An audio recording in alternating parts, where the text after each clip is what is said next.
জননীং শারদাং দেবীং রামকৃষ্ণং জগদ্গুরুং পাদপদ্মে তয়ো শ্রিত্বা প্রণমামি মুহুর্মুহু।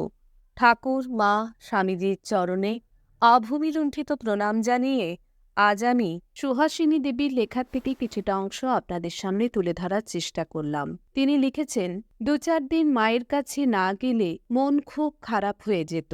একদিন মায়ের বাড়িতে গেছি, দেখলাম মা পা ছড়িয়ে পাশের ঘরে মেঝে বসে আছেন। একটি মেয়ে মায়ের পায়ে হাত বুলিয়ে দিচ্ছে।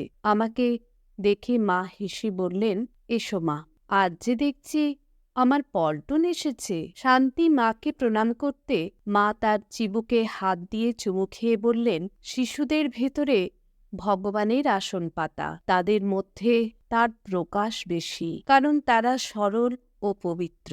তাই তো ঠাকুর বলতেন, শিশুর মতো মাকে ডাকলে মা ছুটে আসবেনি। একটু চুপ করে যেন অন্তর্মুখী হয়ে মা বললেন, আহা, ঠাকুরের ঠিক তেমনটিই হয়েছিল। তখন আমি জয়রামবাটিতে, খুব ছোটটি নই, শুনতাম গঙ্গার পাড়ে মুখ ঘষে মা মা বলে কাঁদেন। দেখা দে দেখা দে বলে মাকে ডাকেন।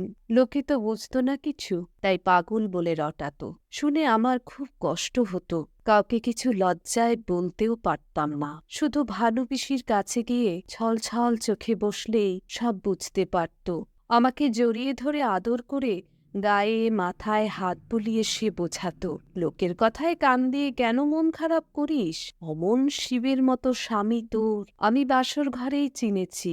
তুই ভাবিস না, একদিন দেখবি ওই পাগলই জয় করবে সবার মন। সে তো মায়ের নামই পাগল, মাই সব ঠিক করে দেবেন। এরকম কত কথা বলে কাজটিতে শোয়াতো। তার মতো মাকে আর কি কেউ ডাকতে পেরেছে বা পারবে? মা তিনি জগৎকে দেখিয়ে শিখিয়ে দিয়ে গেছেন কেমন করে সব ভুলে শুধু মা মা বলে ডাকলে মাকে পাওয়া যায়। সেই জন্যই তো তিনি বলতেন, শিশুর মতো সরল মনে মাকে ডাকলে মা যেমন সব কাজ ফেলে দিয়ে ছুটে আসে, ভগবানকেও তেমনি আন্তরিকভাবে ডাকলে আসবেনই আসবেন।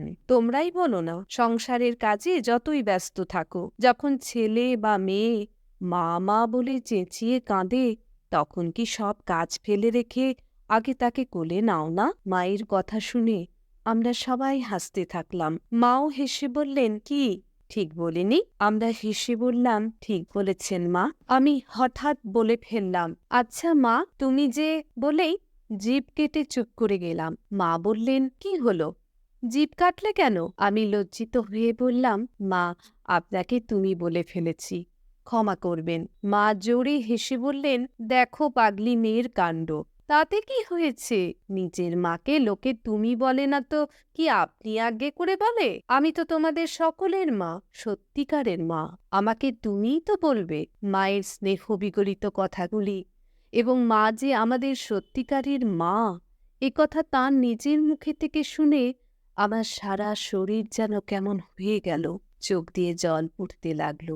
আমি মায়ের পায়ের ওপরে নিজের মাথা রেখে পা দুটি ধরে খুব কাঁদছি। মা আমার মাথায় হাত দিয়ে হাসতে হাসতে বলছেন, শুনতে পেলাম, দেখো মেয়ে আমার কেঁদে আকুল, বলো কি জিজ্ঞাসা করছিলে? ততক্ষণে আমি উঠে বসেছি।